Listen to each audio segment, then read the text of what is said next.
All right, what I'm going to take you through is compound inequalities. Your goal is to be able to write and graph an inequality containing the words and or. But in this first half, we're just going to deal with the and. Your compound inequalities are going to kind of look like what you have down at this bottom of the picture right here. The and are going to be segments. The ors are typically going to be going the opposite direction, just like you would when you're rowing a boat. But like I said, we're not going to talk about those just yet. So where does the applications of some of this? If you think about it, with like blood sugar, when your blood sugar is like below 50 or above 215, you're definitely going to be consulting a medical professional on that one. Down at the bottom, these are and statements. This is kind of like some of those levels where a student might be going to the nurse to get, their blood sugar checked, and sometimes it's a little nervous where they're at, and sometimes it just comes back really quick. Let's get into some examples right here. First one says all real numbers that are greater than or equal to -4. So I got to think about it. Is that a solid dot and an open circle? Since it says greater than or equal to, it's going to be a solid dot. And it says less than 6. So here's a key word. It says and. So with the and, what I'm going to do, I'm going to find out where it falls right in between it. And if you think about it, pretend that's a straight line right there. If I've got numbers that are greater than -4, I mean, that could be -3, 0, 1, 2, etc.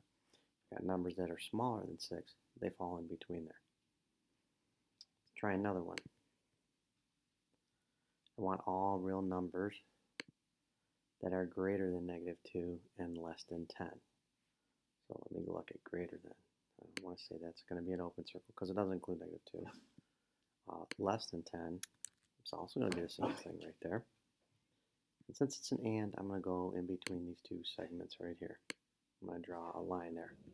So, more typical, as you might want to think about, is how possibly like a student in high school might be falling between the ages of maybe 14 and 19 or so.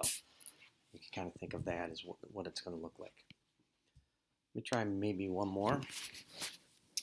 If you think about the wages between $8 and $15 an hour, again, you're going to have that open circle because it does not include 8, does not include 15, but it's like anything that's like right below it. And since it's an and, it's going in between. Looks like that. So, kind of give you an idea of, like I said, is maybe like a certain age group, a certain number that you're looking for, it's going to be falling in between it. So we're looking for segments today. There are exceptions to this one, but we're not going to dive into that one yet. So figuring out how to do this, I will also have this posted right here. Here's a worked example, and I'm going to take you through one in a second here. But basically, you're going to come up with two equations. The way I think of it is, I just ignore that second half. I just solve it as is. I subtract 7 from both sides, and I divide by 3, and I get -4. So since there is no liner there, I put an open circle there. After I'm done with that, I ignore that first half. I just go 3x plus 7 is less than or equal to 22. I subtract the 7, I divide by 3, and I got x is less than or equal to 5. Since it was less than or equal to, that's why you get that solid dot. So you just think of all these numbers that are less than 5. And I know this looks a little weird, but you're thinking -4 is less than x. So we're talking numbers are larger. So we find that common area right there. And that's where your graph's going to be. So I'm going to ask you to try to write this one down right here. And there are other ways to do it. But what I do is I kind of think about splitting it into two. I mean, some teachers teach a little bit different, but I'm going to try this method right here. So first thing I do is I try to stay consistent when I do. Look at that first half, and I'm going to solve that. Then I'm going to go deal with that second half in a moment. So thinking about this, what would I do in this problem right here? Just like any other time, I would subtract 7. Okay, then bring down the rest of that equation, and I want to say we're going to get -12 is less than 3x. Okay, I like it that the coefficient is positive, so I don't have to mess with the signs. When I do my division, I believe I'm going to get -4 I'm going to get x.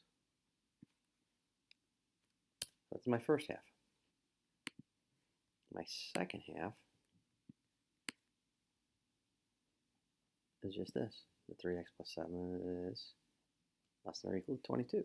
So again, what do?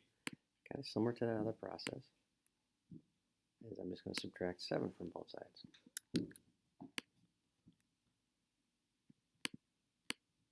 And then I am going to get, I believe, 3x is less than or equal to 15. Then I just divide by 3, and I get x is less than or equal to 5. Okay. The important thing is this is an and statement. And how do I know that it's an and statement? It does not say the word or, and it's falling in between these numbers. So that means that most of the cases that you're going to come across, it's going to be a segment. So with my number line, what do? I draw a little circle at a -4. And your graph doesn't have to be perfect. And the reason it is open is because there's no line underneath it. And the other one, I'm going to go at it about where I think 5 would be. But this time, I'm going to make it to be a solid one because it's got that line underneath there. And hopefully I can get that in there. And then I'm talking about numbers that are greater than -4.